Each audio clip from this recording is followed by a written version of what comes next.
दोस्तों बीते कई सालों से गर्मियों की छुट्टियों के दौरान दिल्ली के सरकारी स्कूलों में पढ़ने वाले बच्चों के लिए समर कैंप के दौरान बहुत सारी एक्टिविटीज़ चलाई जाती थी, जिसमें मिशन बुनियाद चलाया जाता था, रेमेडियल क्लासेज होती थी, एक्स्ट्रा क्लासेज होती थी। इसी दौरान इंग्लिश स्पीकिंग कोर्स भी करवाया जाता था, जिसमें बहुत सारे बच्चे इंगेज रहते थे।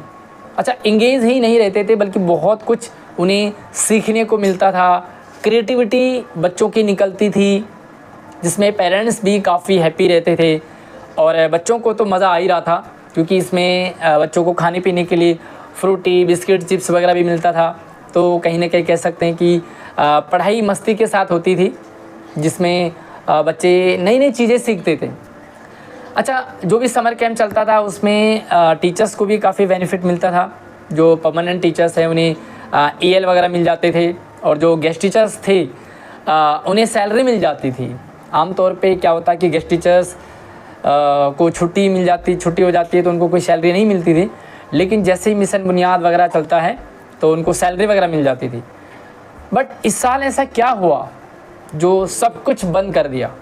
ना मिशन बुनियाद चला, समर कैंप बंद, रेमेडियल क्लासेस बंद, एक्स्ट्रा क्लासेस बंद, इंग्लिश स्पीकिंग कोर्स भी बंद। मतलब टोटली छुट्टियां पड़ गई स्कूलों में।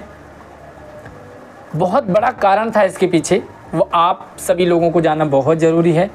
उससे पहले मैं आपको बता दूं कि इन छुट्टियों का सबसे बड़ा जो नुकसान है वो बच्चों को तो हुआ ही, क्योंकि भाई गर्मियों के दौरान जो बच्चे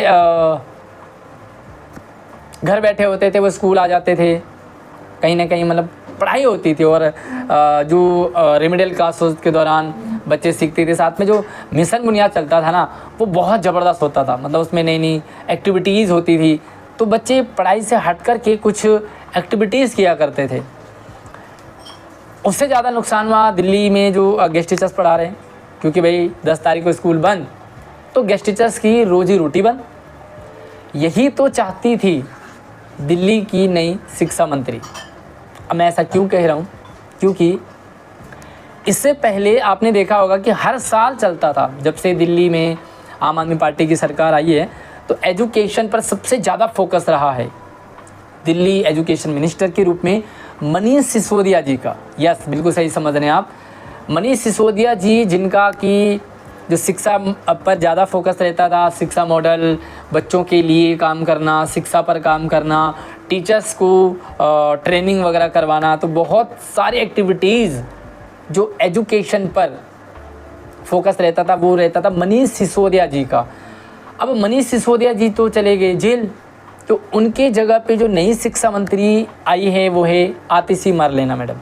तो आप सभी को जानना बहुत ज़रूरी है कि दिल्ली में जो वर्तमान शिक्षा मंत्री है वो अब मनीष सिसोदिया जी ना होकर के आतिशी मरलेना मैडम है।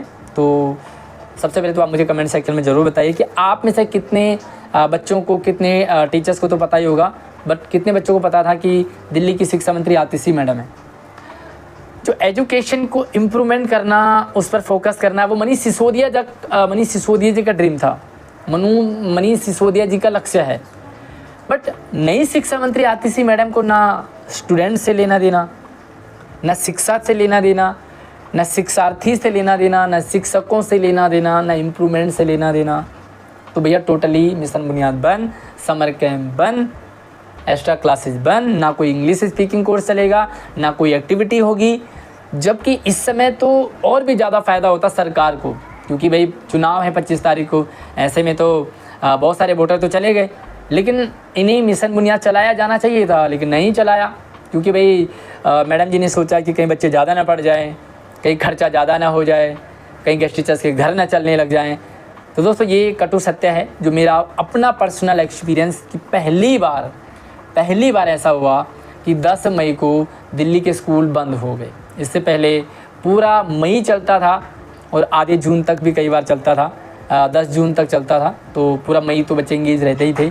टीचर्स को भी पूरा 1 महीने का एक्स्ट्रा जो घर चलाने के लिए मौका मिल जाता था। बाकी आपको क्या लगता है वो आप मुझे कमेंट सेक्शन में ज़रूर बताइए। लेकिन हाँ, उससे पहले मैं कुछ एक्सपीरियंस शेयर करूँ।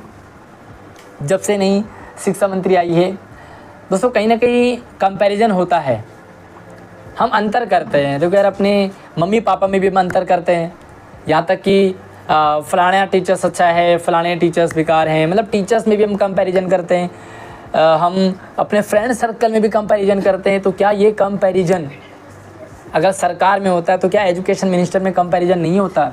बिल्कुल लोग देखते हैं, समझते हैं। जो पहले के शिक्षा मंत्री मनीष सिसोदिया जी थे, भूतपूर्व शिक्षा मंत्री, आप अगर उनकी एक्टिविटीज़ देखोगे तो उनका मैक्सिमम टाइम स्कूलों में बीतता था, मैक्सिमम टाइम बच्चों के साथ बीतता था।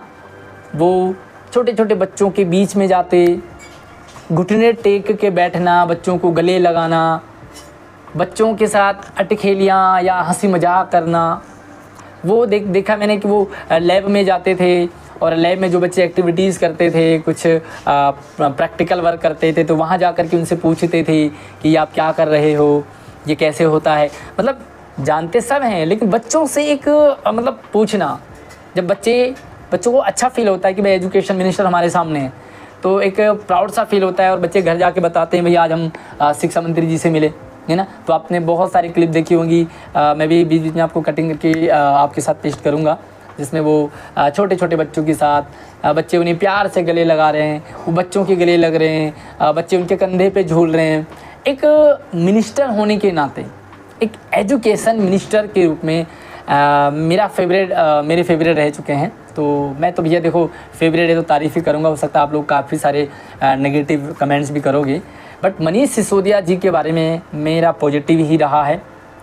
और जब से नई शिक्षा मंत्री आतिशी मैडम आई है ना, उन्होंने वो किसी बच्चे से इंटरेक्ट ही नहीं किया। उन्होंने क्या आपने देखा किसी बच्चे के साथ मिलते हुए, किसी प्रोग्राम में बच्चों से बात करना, बच्चों से हाय हेलो करना, या कोई बच्चा आतिशी मैडम के बिल्कुल क्लोज़ है, कोई ऑटोग्राफ ले रहा हो, ऐसा नहीं देखने को मिला। तो देखिए दोस्तों, ये तो मेरा अपना ओपिनियन है पर्सनल, बाकी आपका हो सकता है कोई डिफरेंट हो। जितने भी एजुकेशन में जितने भी इनोवेशन हुए, नए नए मतलब एक्टिविटीज़ हुई हैं, वो सब कुछ मनीष सिसोदिया जी की देन है। समर कैंप, मिशन मुनिया, सब कुछ उन्हीं का चल रहा था। अब भैया वो अंदर हैं तो कौन चलाएगा उनके काम आगे, मतलब उनके आगे उनको फॉलो किया नहीं जा रहा। अब गेस्ट टीचर्स बेचारे हो गए हैं, क्योंकि जितने भी सारे काम हुए, चाहे सैलरी बढ़ाना हो, चाहे रिस्पेक्ट दिलाना हो, सारे काम मनीष सिसोदिया जी कर गए। अब सैलरी तब से नहीं बढ़ी है जब से नई मैडम आई है, ना सैलरी की बात करती है, ना गेस्ट टीचर्स की बात करती है, ना एजुकेशन की बात करती है, ना स्टूडेंट की बात करती है। वह कई सारे स्कूलों में गई एमसीडी के, और वहाँ उन्होंने बस धमकाया ये कि ये क्या है वो क्या है ना। तो एक पॉजिटिव सा मुझे नहीं लगा। बाकी यार आपको हो सकता है डिफरेंट अनुभव हुआ हो, मुझे कमेंट सेक्शन में ज़रूर बताइए। लेकिन मेरा अपना एक्सपीरियंस यही है कि मिशन बुनियाद ना चलने का, मेरे पास बहुत सारे बच्चों के कमेंट्स आ रहे थे कि सर मिशन बुनियाद चलेगा कि नहीं चलेगा, क्यों नहीं चल रहा, कब से चलेगा। तो मेरा अपना ये ओपिनियन है। बाकी देखिए जून से शायद पॉसिबिलिटी है। अगले अपडेट के साथ मिलते हैं, तब तक चैनल को सब्सक्राइब कर लीजिए, और जो भी आपका ओपिनियन है, जो भी राय है, वो कमेंट सेक्शन में ज़रूर रखें। आप हमसे व्हाट्सएप, इंस्टाग्राम, फेसबुक, ट्विटर सभी जगह से जुड़ सकते हैं। जय हिंद।